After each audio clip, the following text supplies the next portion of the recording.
Kita dah sampai mana dah ni, Nat? Dekat sikit kemaman tu kerja tu. Kau dekat tadi je kau cakap dekat. Hei, kau ni kereta pas rosok. Kenapa orang tua ni?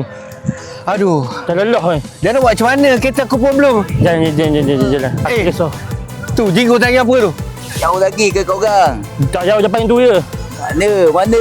Ha, Kan, kat mana, Nat? Kedai emas di Sematan lah. Penat ni. Depan tu. Nah, jauh lagi ke kedai emas di Sematan, Nat? Cawangan Kemaman tu. Dekat. Ha, Depan tu je. ni kita kat mana dah? Tak apa, ni kita main pantai tu. Pantai yang mana ni?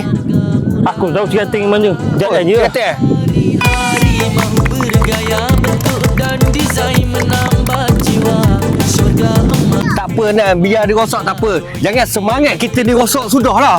Masalahnya orang tua ni tak semangat. Jinggo semangat tak nak pergi kedai emas di Sematan ni? Saya semangat tapi saya tak penat Kita teruskan, jangan rosakkan semangat kita tu. Jom.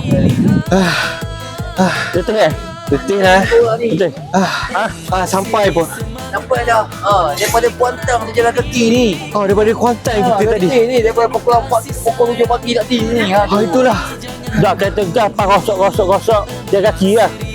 Kau lah banyak cakap sangat. Dah sampai. Sampai dah kita. Kasih sayang, mari kemari jangan ditunggu.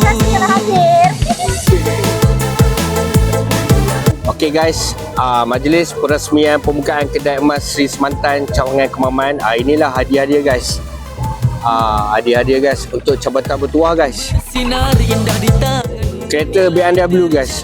Untuk Jabatan Bertuah ya. kecil atau besar semua mampu. Masa di Sematan setia menunggu.